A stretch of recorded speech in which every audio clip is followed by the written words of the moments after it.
Bonjour à toutes et à tous, c'est Kevin pour les Ludovores et le premier suivi du menu crowdfunding de cette nouvelle année 2022. Le suivi du menu crowdfunding, pour ceux qui l'ignoreraient encore, il s'agit en fait de, comment dirais-je, une rubrique née du menu crowdfunding et dans laquelle je vous présente, en fait, tout simplement, enfin je fais un petit point sur les projets auxquels plutôt il reste uniquement quelques heures, quelques jours, bref, ceux qui entrent dans leur dernière semaine de campagne pour voir un petit peu l'évolution, là où on en est, et pour vous faire un dernier petit rappel pour vous dire qu'ils existent si jamais vous voudriez les baquer, mais que vous les aviez oubliés entre-temps. Et puis je fais également un petit point sur l'évolution des campagnes auxquelles il reste un petit peu plus de temps, mais qu'on est amené à revoir à peu près chaque semaine jusqu'à leur disparition de la plateforme. Bref, sans plus tarder, on y va. Je vous préviens tout de suite, ce sera assez court puisque on reprend le suivi du menu crowdfunding pour la première fois depuis la mi-décembre. Et donc, entre-temps, il y a eu plusieurs projets qui sont terminés, bien évidemment. Ce qui fait qu'en fait, je vais parler uniquement de ceux qui sont apparus début janvier. Et le début janvier était très, très pauvre en campagne. On a vraiment recommencé dans la semaine du 11, la semaine dernière, en fait. Donc, cette semaine, ça va être très, très léger. Je pars sur, allez, 15-20 minutes maximum.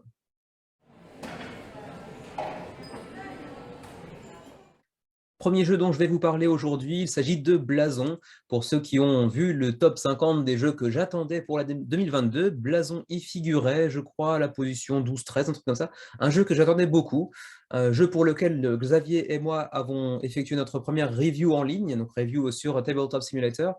J'en attendais beaucoup de par la thématique de l'héraldique, c'était assez passionnant et du coup on a fait quand même un petit test sur TTS pour vous retranscrire un petit peu nos premières impressions. Légère déception, c'est pas du tout un jeu désagréable, hein. Vous irez voir la review, pour en apprendre un petit peu plus. C'est un jeu très sympa, mais j'en attendais un petit peu plus compte tenu du thème. C'est un jeu très léger de cette collection, de tableau building également.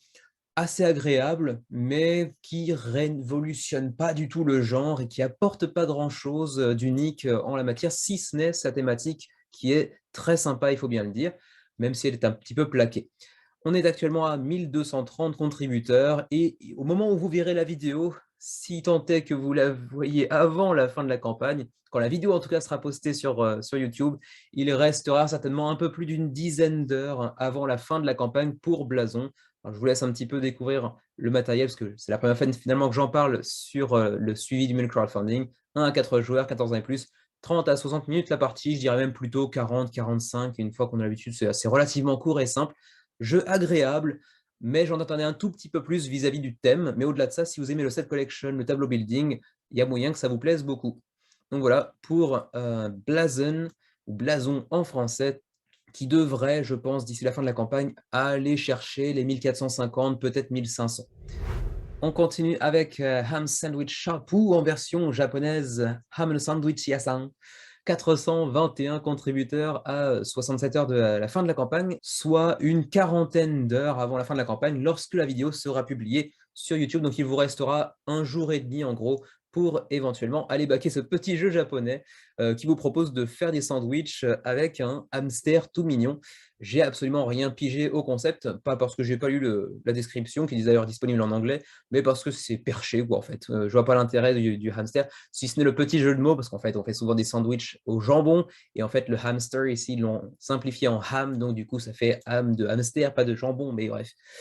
Ouais, c'est un jeu perché en termes de thématique pour 2 à 3 joueurs, pour des parties de 30 minutes, pour 8 ans et plus, donc un jeu relativement familial, peut-être les deux parents et votre enfant, si vous en avez qu'un par exemple, ça peut se faire. C'est mignon visuellement, il y a des petits tokens très mignons aussi d'ailleurs.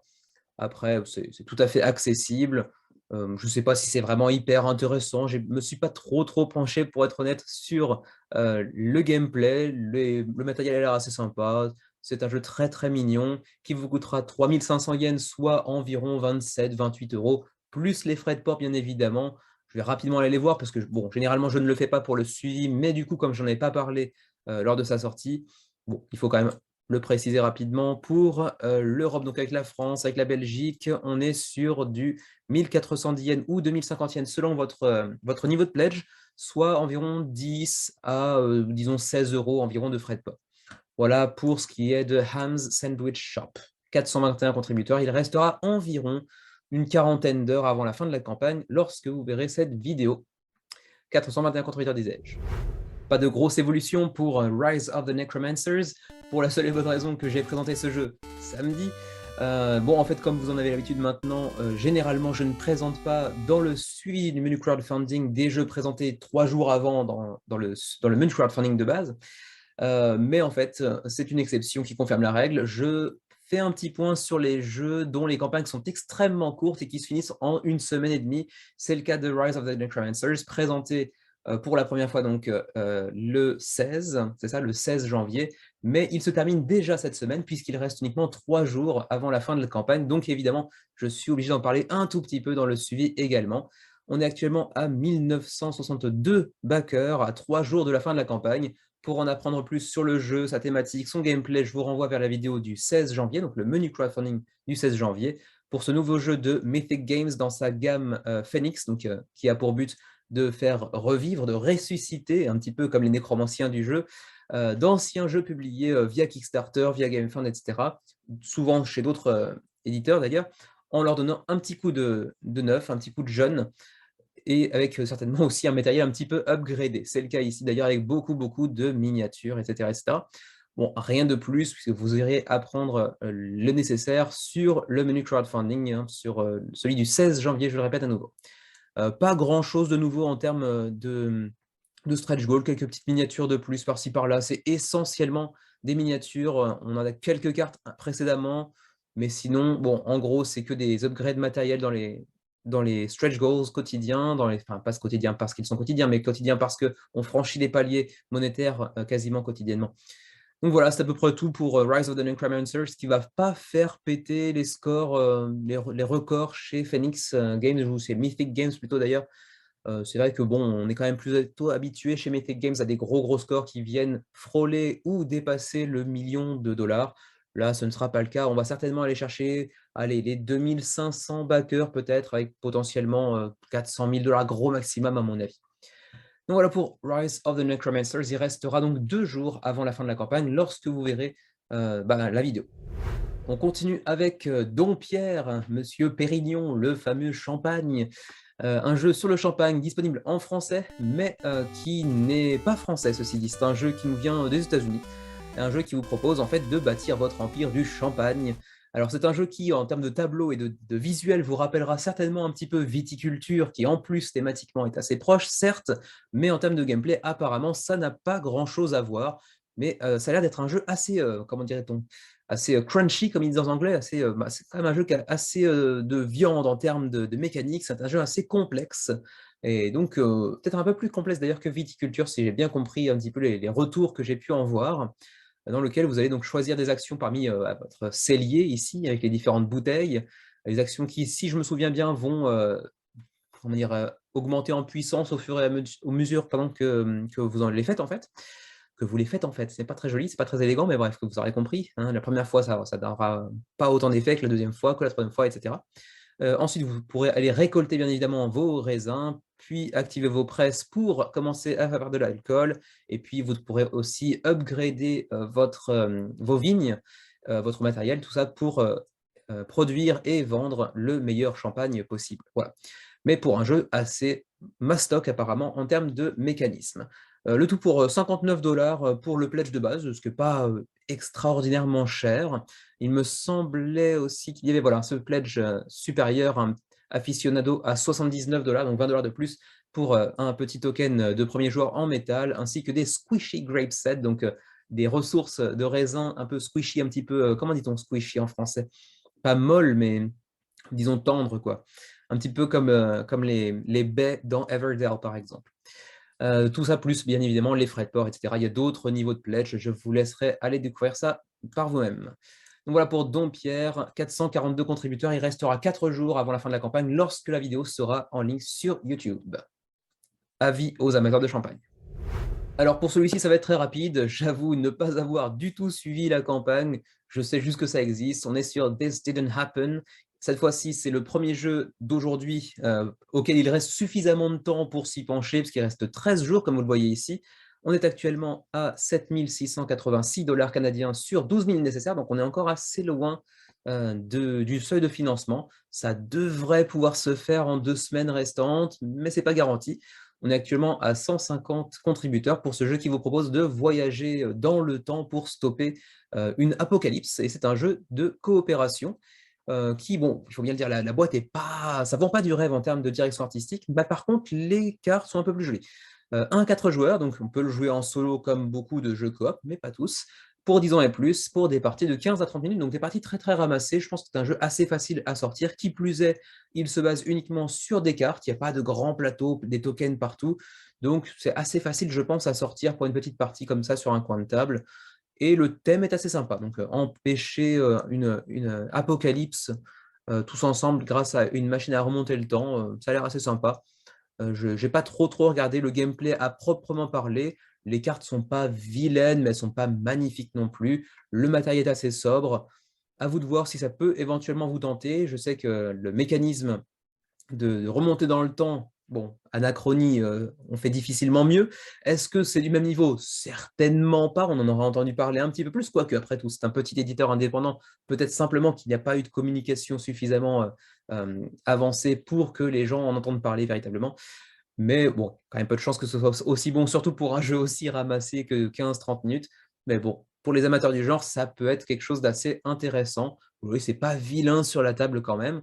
J'ai l'impression que ça marche pas mal avec un mécanisme d'imbrication, je sais pas si ça se dit ça, oui, imbrication de cartes les unes dans les autres au niveau de l'angle que vous voyez ici. J'ai l'impression en tout cas. Pour ce qui est du prix, je ne le vois pas, on va aller dire directement ici. On est sur 15 $ canadiens si vous le prenez en print and play, auquel cas il sera disponible tout de suite après la campagne.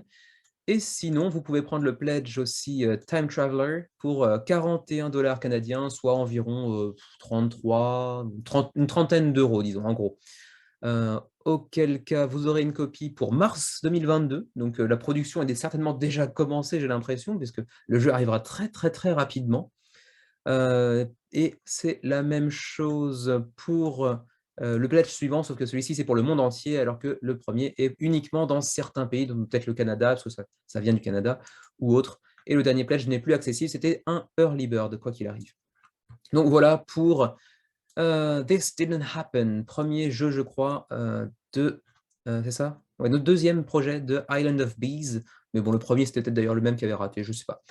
Voilà pour This Didn't Happen, 150 contributeurs. Il restera environ 2 semaines, donc 12 jours, lorsque vous verrez cette vidéo. Et le dernier petit jeu de la semaine dans ce suivi du menu, même si je ne l'avais pas présenté non plus comme tous les jeux d'aujourd'hui, sauf Rise of the Necromancers, et dans une certaine mesure Blason également.